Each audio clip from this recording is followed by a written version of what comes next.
Bismillahirrahmanirrahim. Assalamualaikum warahmatullahi wabarakatuh.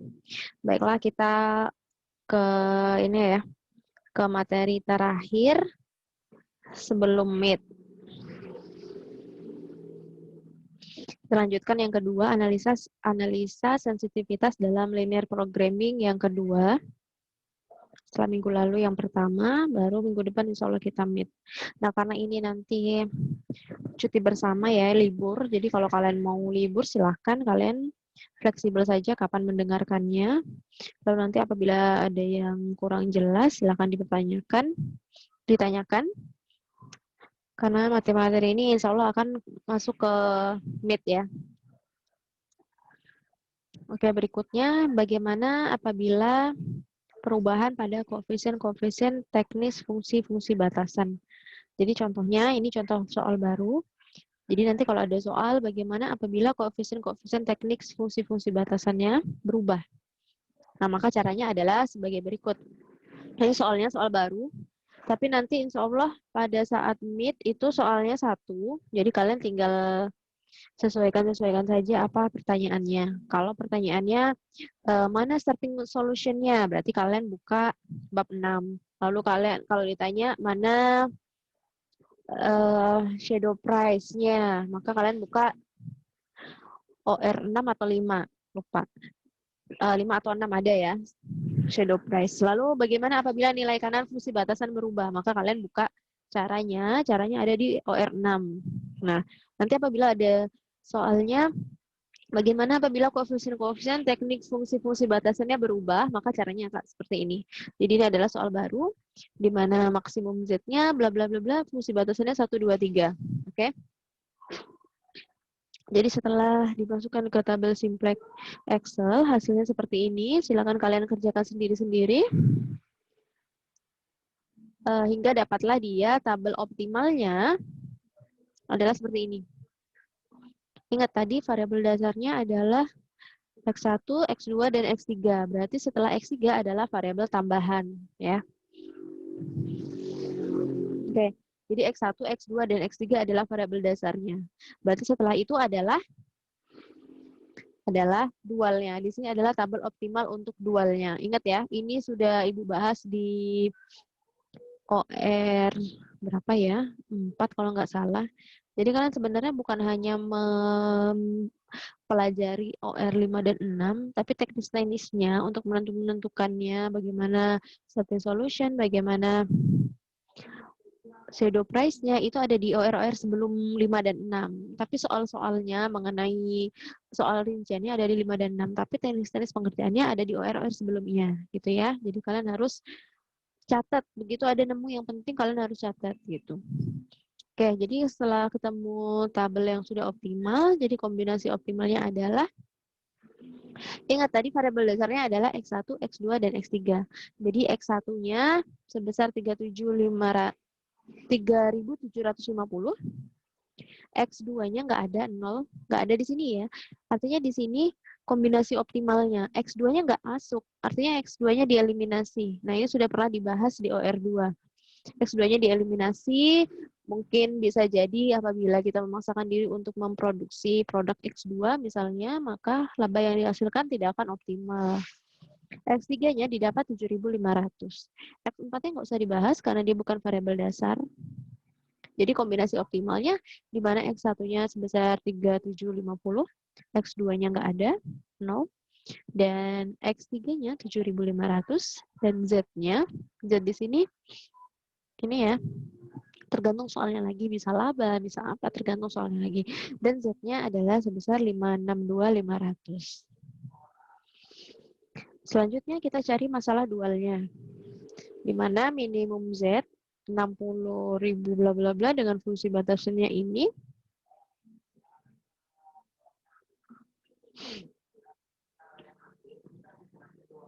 Jadi ini adalah fungsi primalnya. Jadi kalian silakan cari dualnya, di mana dualnya nanti akan dapat seperti ini. Dualnya akan dapat seperti ini. Masih ingat ya caranya? Jadi kalian bentuk yang tadi primalnya. Nah, ini primalnya kalian buat primal dan dualnya. Ini primalnya segini, maka kalian bisa menentukan dari timbal primalnya ini bisa kalian tentukan menjadi dualnya berapa. Nah, dualnya dapatlah seperti ini. Ibu tidak akan membahas lagi karena ini sudah pernah dibahas, jadi dualnya dapatlah seperti ini.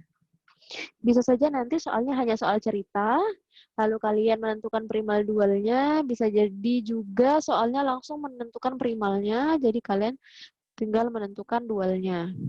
Nah,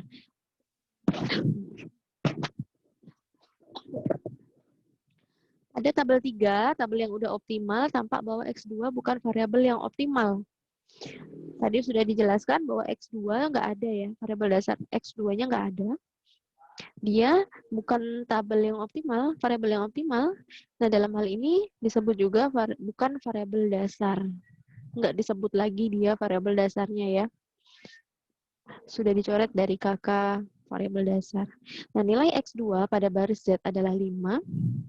Oh ya, saran Ibu ini tabel simplex ini kalian foto yang udah optimal ini, jadi nanti begitu Ibu jelaskan ke slide-slide berikutnya, nanti akan banyak sekali yang membahas tabel simplex. Jadi kalian foto di HP, kemudian kalian lihat PowerPoint-nya dari laptop, lihat YouTube-nya dari lihat laptop gitu ya. Jadi begitu Ibu bilang di tabel optimal ada nilai sekian-sekian, jadi kalian nggak bingung lagi, kalian udah nyimpen foto tabel optimal tadi.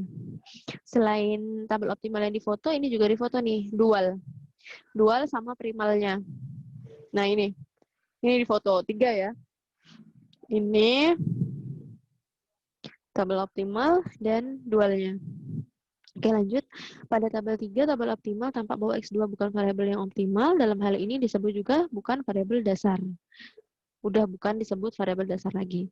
Nah, nilai X2 pada baris Z adalah 5, yang apabila dihubungkan dengan fungsi batasan dual yang menyangkut X2, yakni fungsi batasan kedua, adalah, lihat ya, nilainya adalah 5, X2-nya, yang apabila kita hubungkan dengan fungsi batasan dual yang menyangkut X2, yaitu fungsi batasan kedua tentunya, maka 5Y1, 6Y2, 5Y3 lebih besar sama dengan 40, menjadi, ini tinggal dimasukin saja angka-angkanya.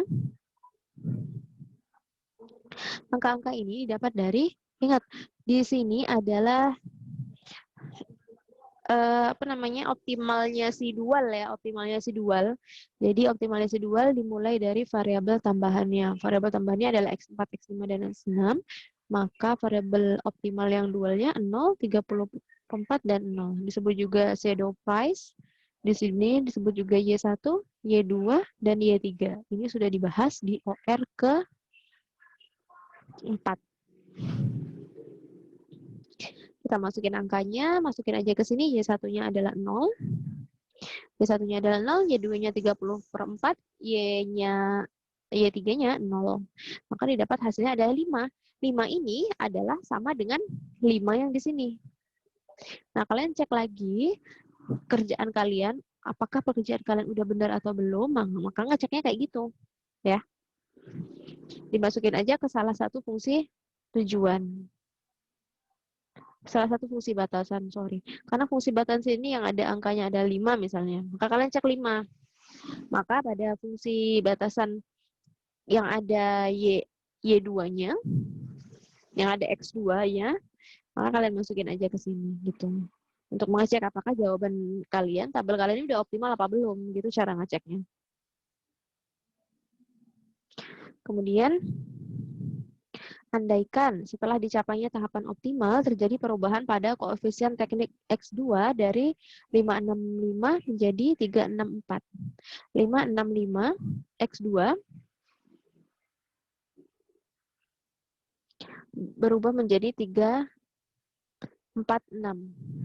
Nah, 565 ini adalah fungsi batasan yang kedua.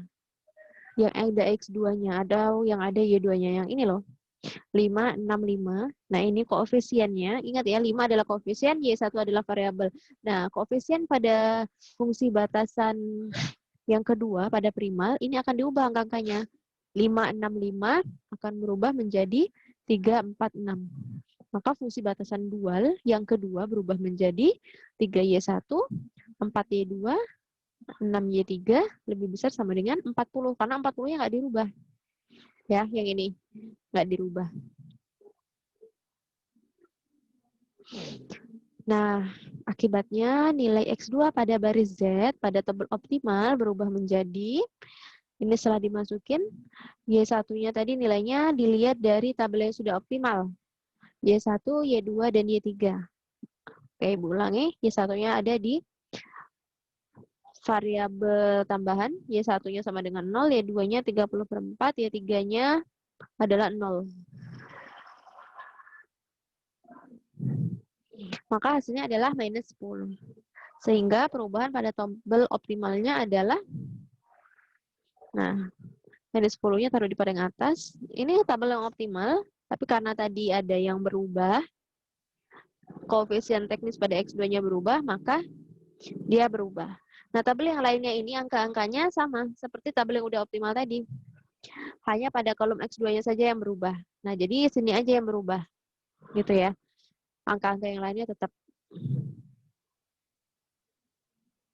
Gitu.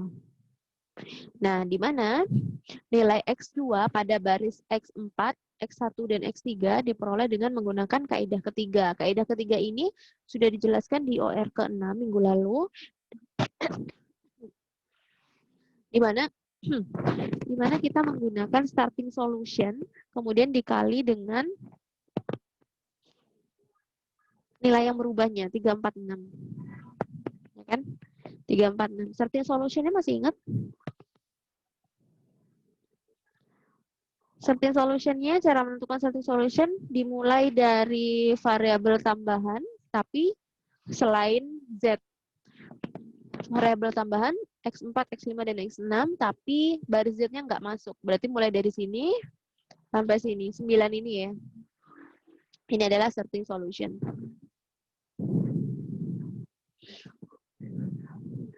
Maka caranya, ini nggak diulangi lagi karena sudah dibahas. Hasilnya adalah 4/5 minus 17 dan 4. Nah, ternyata dengan perubahan koefisien teknik S2 tadi, tabel tersebut tidak lagi menjadi optimal. Karena apa? Karena ada yang negatif nih di sini. Ada baris fungsi tujuannya. Ada ini, ada minus 10 ya kan. Nah, akibatnya perlu dilanjutkan sampai tabelnya optimal. Meskipun demikian kita masih bisa memetik manfaat. Manfaatnya apa? Yaitu dari analisa ini kita nggak perlu lagi mengulangi tahapnya dari awal, tapi kita cukup menghitungnya dari starting solution, diganti sama angkanya yang berubah. Apanya tadi yang berubah? Yaitu koefisien teknik X2-nya. Oke. Jadi kita nggak perlu capek-capek membuat dari awal lagi Excel-nya, cukup dicari dengan cara starting solution dikali angka yang berubah tadi. Baiklah, apabila nanti ada soalnya ada penambahan variabel baru. Nah, soalnya bisa begini, bisa jadi yang kayak Ibu sebutkan minggu lalu, bisa jadi ingin menambah produk misalnya, atau ingin menambah mesin baru. Nah, ini disesuaikan dengan soalnya lagi ya. Misalnya mau menambah produk baru, ada kita jual pisang goreng mau rasa ini, pisang goreng rasa balado misalnya ya. Nah, misalnya ditambahkan variabel baru XA, di mana koefisien XA pada fungsi tujuan adalah 20, XA pada fungsi batasan pertama 4, fungsi batasan kedua 5, fungsi batasan ketiganya 3, maka didapatkan seperti ini. Y dualnya ya, ini dualnya. 4Y1, 4Y1, 5Y2, 3Y3 lebih besar sama dengan 20. Nah, dengan nilai dual optimalnya, di mana Y1-nya sama dengan 0, Y2-nya 30/4, Y3-nya sama dengan 0, ini dapatnya dari mana? Yaitu dari dual optimal. Coba kalian lihat di di tabel yang sudah optimal tadi, tabel ketiga, nilai dual yang sudah optimal. Jadi kalau ditanya nanti nilai dual yang sudah optimal mana? Ya ini 0, 30/4 sama 0. Atau shadow price.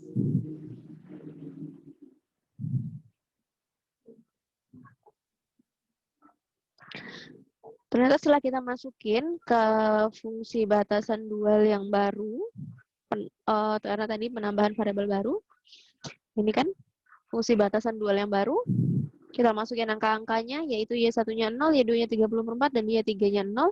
didapat hasilnya 37,5, di mana dia lebih besar dari 20. Sesuai ya, karena dia memenuhi fungsi dual di atas 20. Ini kan lebih besar dari 20, maka hasilnya ini harus lebih besar dari 20. Paham ya? Setelah kalian masukkan angka Y1, Y2, dan Y3, kalian kalikan dan tambahkan. 4 dikali Y1-nya, hasilnya ditambah 5Y2, ditambah 3 dikali Y3-nya, hasilnya harus sama dengan, hasilnya harus lebih besar dari 20. Nah, jadi tergantung angkanya di sini. Karena sesuai, karena angka-angka ini tadi setelah dimasukkan sama nilai Y1, Y2, dan Y3, hasilnya adalah 37,5, maka fungsi dual di atas lebih besar sama dengan 20, ini sesuai. Sehingga penambahan XA tidak mempengaruhi penyelesaian optimal karena nilai koefisien baris fungsi tujuannya tetap positif semua. Nah, apabila koefisien XA-nya tadi pada fungsi tujuan dirubah menjadi 40. Ini, jadi 4Y1, 5Y2, tambah 3Y3 lebih besar sama dengan 40. Apa yang terjadi? Maka fungsi batasan tersebut dilanggar karena 37,5 lebih kecil sama dengan 40. Hasilnya tadi loh, yang ini setelah dimasukin angka-angkanya, ternyata hasilnya 37,5 kan tadi? Sama kan? 37,5. Tapi karena angkanya di sini dirubah 40, maka dilanggar fungsi batasan tersebut. Harusnya dia nggak 40 di sini ya. Di sini kalau 37 aja ini udah benar ya. Karena 37,5 ini lebih kecil dari 40. Kalau di sini 37 aja berarti maka udah benar. Salah. Kalau di sini 40,5 aja hasilnya misalnya, maka dia udah benar gitu ya. Kemudian, paham ya yang ini ya? Paham ya? Hasil dari ini sama dengan ini, dia gimana sama angka yang di sini? Benar nggak dia lebih besar sama dengan angka yang di sini gitu ya? Kalau nggak benar, kalau dia hasilnya ternyata kurang dari, oh udah dilanggar berarti. Kemudian nilai-nilai pada kolom XA adalah sebagai berikut. 453 minus 40 sama dengan 2,5. Ini angka-angkanya dapat dari XA yang barusan kita tentukan. Yang ini baru angkanya baru dibuat. Kemudian kita masukkan lagi angkanya, kemudian 40-nya ini kita jadikan X, kita masukkan ya, jadi minus 40, kita pindah ruas ke sana, jadi minus 40. Kemudian sama dengan hasilnya semua ini menjadi minus 2,5. Nah, pada baris X4, X1, dan X3 sebagai berikut. Cara nyarinya seperti ini. Ini starting solution-nya, melihatnya di tabel optimal tadi. Kemudian ini angka-angkanya dimasukkan 453. Ini angka XA yang baru 453. Hasilnya menjadi ini. Nah, ini kita masukkan ke dalam tabel. Nih. Jadi ini XA-nya ditaruh selip-selipin ya di antara variabel dasar sama variabel tambahan. Maka XA-nya di sini. Gitu ya. Jadi tergantung soalnya lagi, kalau di sini variabel dasarnya sampai X5, berarti di sini X5, baru di sini XA-nya. Ada variabel barunya. Minus 2,5, ini kan hasilnya Z, maka dia taruh di baris Z. Sisanya yang kita kalikan metrik barusan, ini hasilnya taruh di bawahnya. Udah selesai. Karena salah satu variabel pada baris Z masih negatif, yang ini ya, pada baris Z dia masih negatif, maka tabel di atas menjadi tidak optimal lagi dan perlu dilanjutkan lagi sampai ditemukan tabel optimal. Caranya gimana ya? Sama, cari NBBK, cari X4 baru, X1 baru, dan seterusnya. Cari indeks lagi sebelumnya, ya kan? Dan seterusnya sampai optimal, sampai nggak ada yang negatif. Karena di sini Z-nya positif, maka pada baris Z sampai nggak ada yang negatif. Nah, apabila ada penambahan batasan baru, gitu. Apakah batasan baru tersebut dipenuhi oleh jawaban optimal? Jika ya, maka tidak perlu diperhatikan. Jika tidak, maka batasan baru tersebut harus dimasukkan ke dalam masalah. Contohnya gini, penyelesaian optimal adalah X1 sama dengan 3750, X2 sama dengan 0, X3-nya sama dengan 7500. Ini kalian lihat di tabel yang sudah optimal pada tabel 3 pada nilai NB.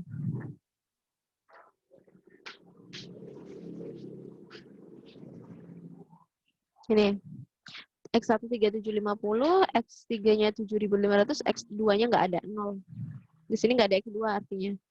Kayak artinya 0.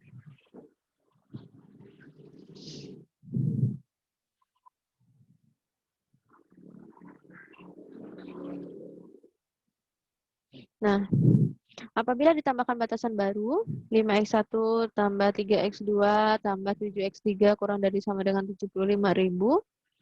Ini fungsi batasan baru ya, baru dibuat. Maka jawaban optimal tidak berubah karena setelah kita masukkan angka-angkanya, X1 tadi 3750, X2-nya 0.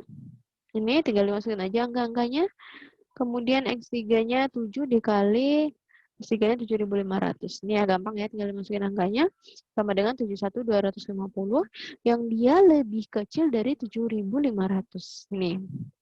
Hasil dari X1 tadi dimasukin lalu dikalikan 5 itu adalah 71.250 yang dimana dia adalah lebih kecil dari 7.500.